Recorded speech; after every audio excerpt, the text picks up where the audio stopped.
Movie शुरू होता है और दिखाया जाता है कि रशिया में एक नेशनल ओपेरा हाउस में बहुत सारे लोग एक ओपेरा म्यूजिक को अटेंड करने के लिए आते हैं, जहां पर एक सीआईए का एजेंट और एक मिलिट्री का टॉप एजेंट को भी दिखाया जाता है। जैसे ही ओपेरा स्टार्ट होने जा रहा था, तभी अचानक वहां पर कुछ टेररिस्ट आ जाता है और गन फायर करने लग जाता है। और कुछ ही देर में उन टेररिस्ट ने वहां पे आए हुए सबको अपना हॉस्टेजेस भी बना लेता है।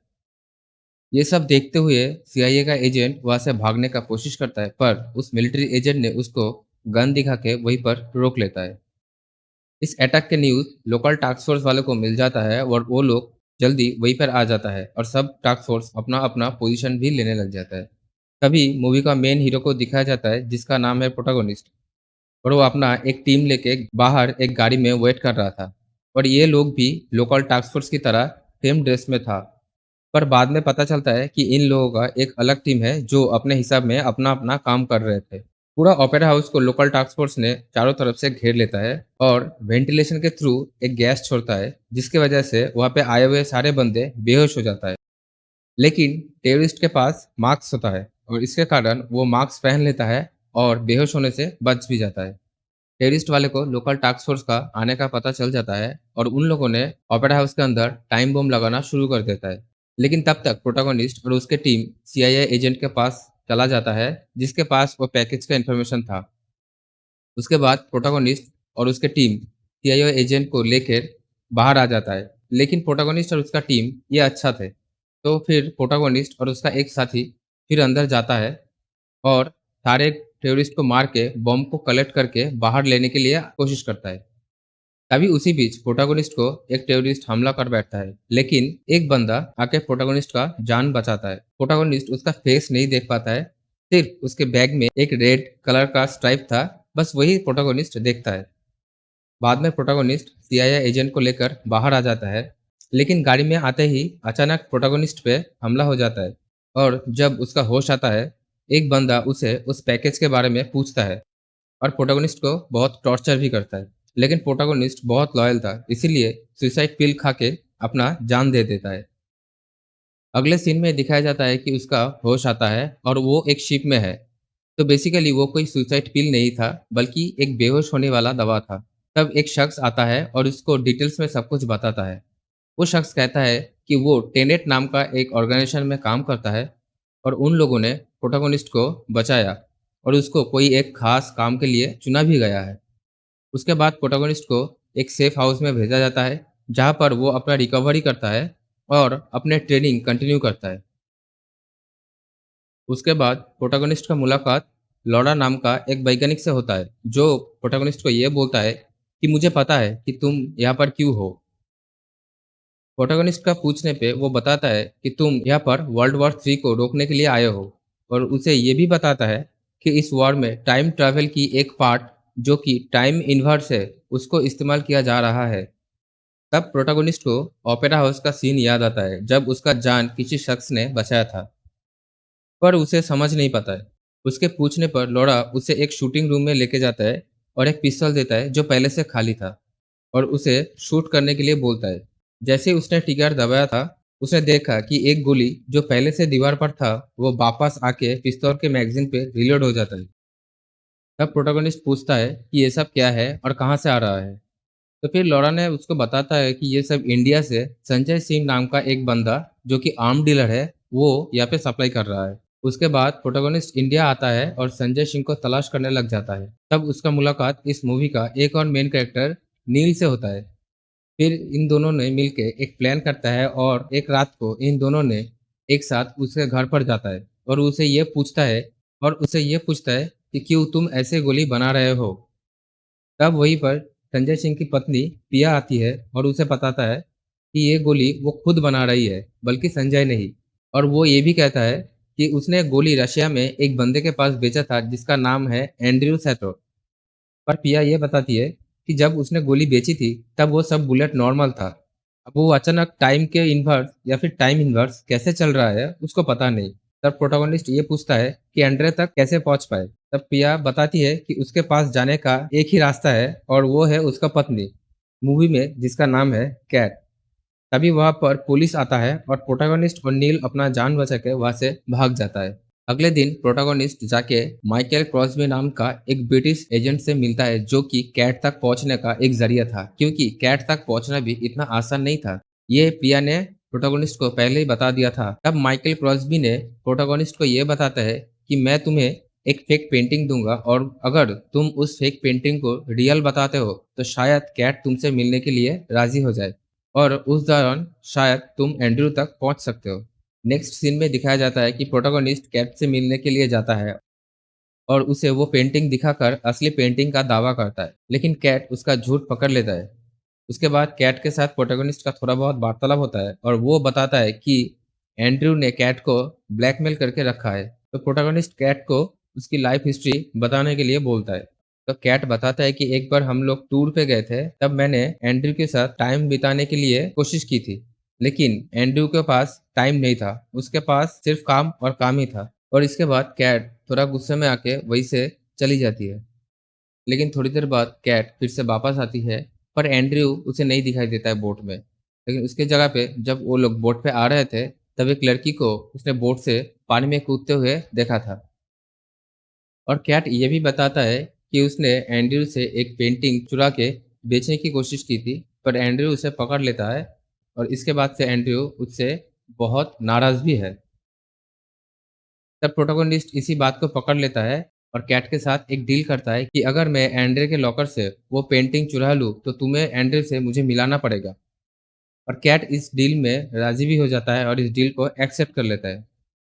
उसके बाद प्रोटोगोनिस्ट जाके ये सारे बात नील को बताता है और वो लोग उस पेंटिंग को चोरी करने के प्लान करता है। फिर नील उस पेंटिंग लॉकर को देखने के लिए जाता है और उसे पता चलता है कि ये लॉकर बहुत हाई सिक्योरिटी में है। यहाँ पर कोई आ नहीं सकता बिना किसी वजह से, और उसे ये भी पता चलता है कि इसके अंदर कभी आग नहीं लग सकता। अगर कोई यहाँ से कुछ चोरी करे तो दरवाज़ा अपने आप बंद हो जाता है और एक गैस निकलता है जिसकी वजह से बंदा बेहोश हो जाता है।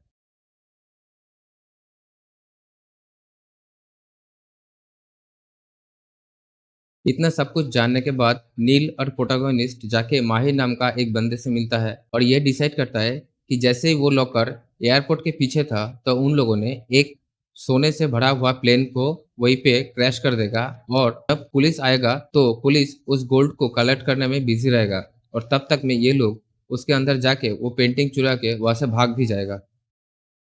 तो फिर जैसा बात वैसा काम, ये लोग अपने काम को अंजाम देने के लिए निकल पड़े। लेकिन जब उन लोगों ने लॉकर के वॉल्ट तक पहुंचा और वॉल्ट को ओपन किया, तो वहाँ पर कोई पेंटिंग नहीं था।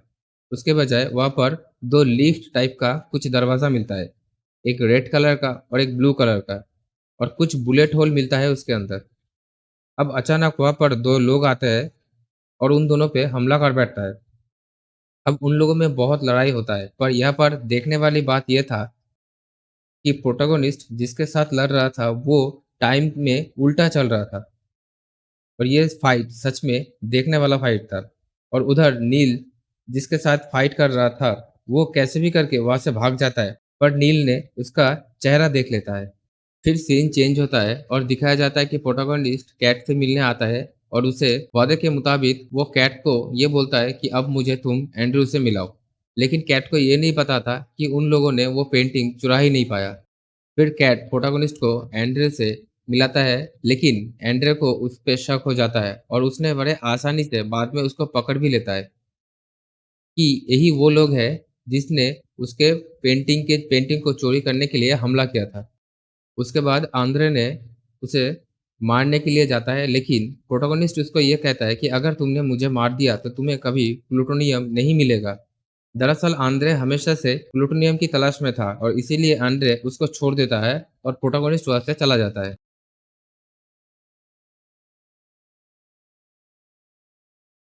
वहां से जाने के बाद प्रोटोगोनिस्ट और नील प्लूटोनियम को चुराने के बारे में प्लान करता है, और वो लोग प्लान करता है कि जब प्लूटोनियम एक जगह से दूसरे जगह पे जाएगा, तब रास्ते में वो लोग प्लूटोनियम को बड़ी आसानी से चुरा भी लेगा। और इधर एंड्रे कैट को लेकर उसके फ्रीपोर्ट नाम का एक स्टोर हाउस में आता है, जहाँ पर जाने के बाद एंड्रे कैट को एक टाइम टेबल मशीन के अंदर जाने के लिए बोलता है, पर कैट उस पर मना कर देता है। उसके बाद एंड्रे ने कैट को बहुत मारता है और खुद उस टाइम टेबल मशीन के अंदर चला जाता है। यहाँ पे इस टाइम ट्रैवल मिशन का नाम है टर्नस्टाइल। अगले सीन में दिखाया जाता है कि प्रोटोगोनिस्ट नील और उसके टीम ने बड़े चालाकी से प्लूटोनियम को एक ट्रक में से चुरा लेता है।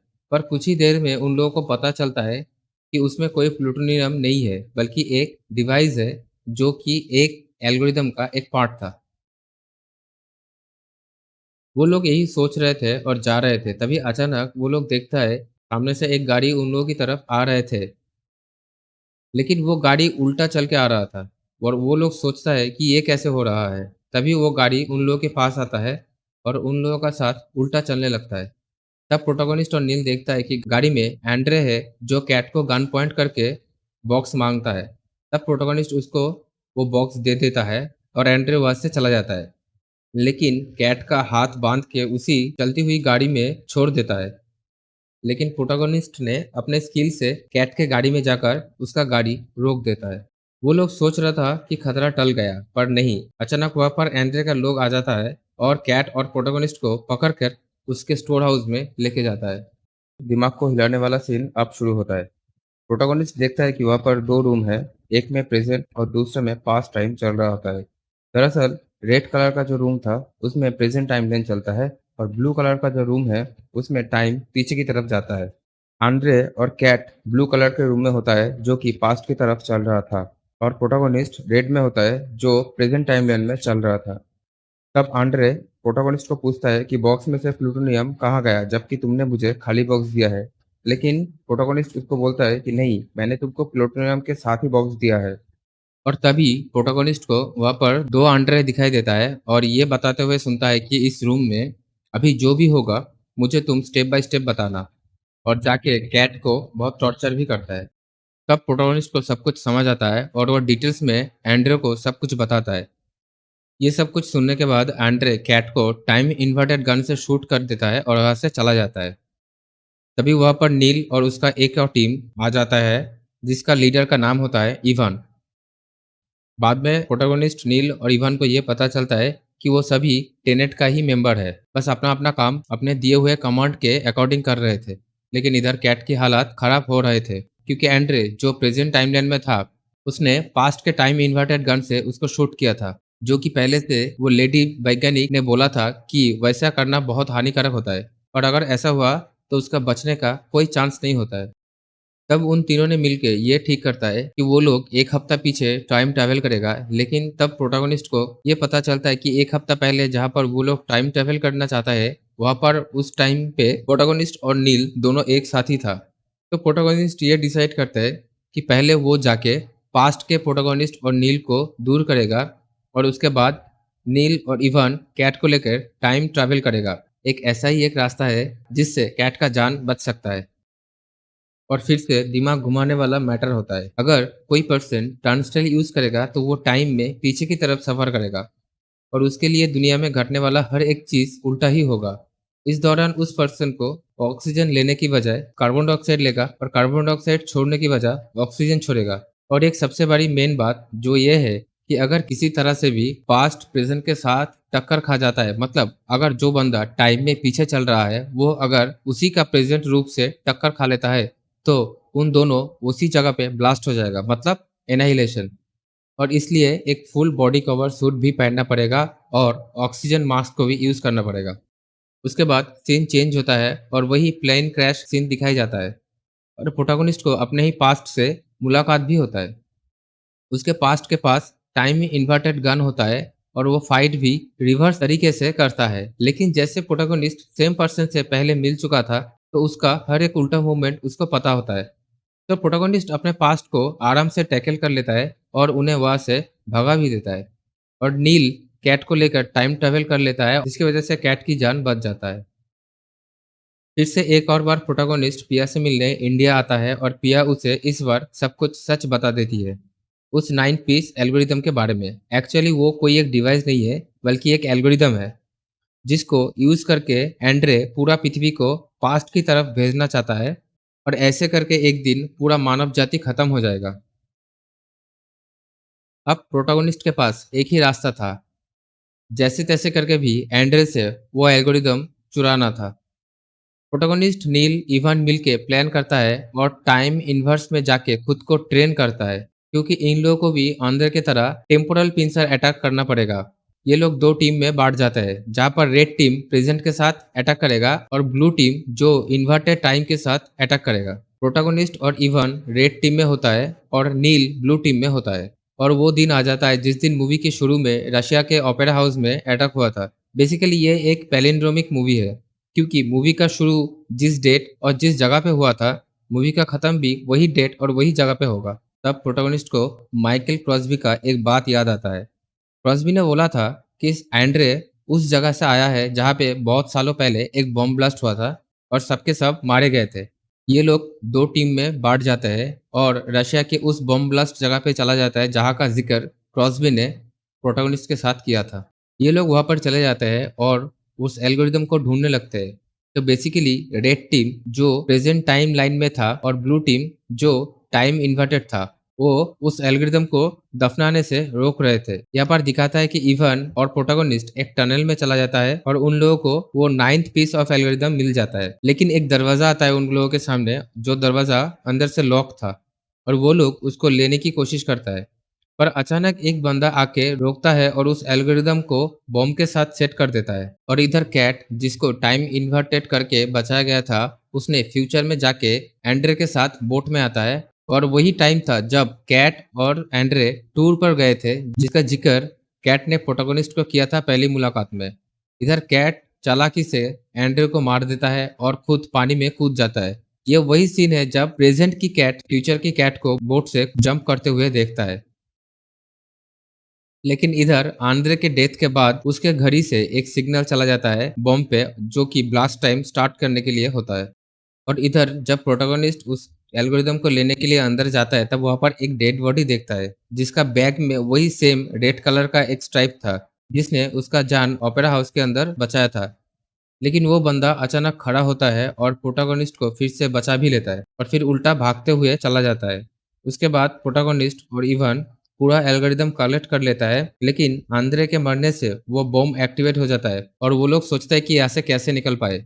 उसी टाइम एक रस्सी ऊपर से गिरता है और वो लोग उसको पकड़ के ऊपर आ जाता है। बॉम्ब ब्लास्ट कर जाता है, लेकिन इवन एंड प्रोटोगोनिस्ट दोनों बच जाते हैं। फिर इवान ने एल्गोरिदम का 3 टुकड़ा करके एक प्रोटोगोनिस्ट को, एक नील को और एक खुद के पास रख लेता है और वहां से चला जाता है। तब प्रोटोगोनिस्ट को नील बताता है कि तुम खुद टेनेट का चीफ हो और तुमने ही हमें रिक्रूट किया है। तब प्रोटोगोनिस्ट देखता है कि नील के बैग में वही सेम रेड स्ट्राइप का कुछ है। तब वो नील को बोलता है कि मैंने तुम्हारा डेड बॉडी अभी अभी अंदर देखा है, इसके मतलब कि तुम भी नहीं बचोगे। उसके बाद नील प्रोटोगोनिस्ट को सब कुछ बता के आखिरी अलविदा बोल के वहां से चला जाता है। इधर दिखाया जाता है कि कैट प्रेजेंट में आके अपने बेटे के स्कूल के बाहर वेट कर रहा होता है। लेकिन तभी उसे एक गाड़ी दिखाई देता है। तभी वो प्रोटैगनिस्ट को कॉल करता है और वो कॉल फ्यूचर में रहते हुए प्रोटैगनिस्ट को पहले ही मिल जाता है। दरअसल आंद्रे के मौत की बात प्रिया कैट को भी जान से मारने के लिए प्लान करता है।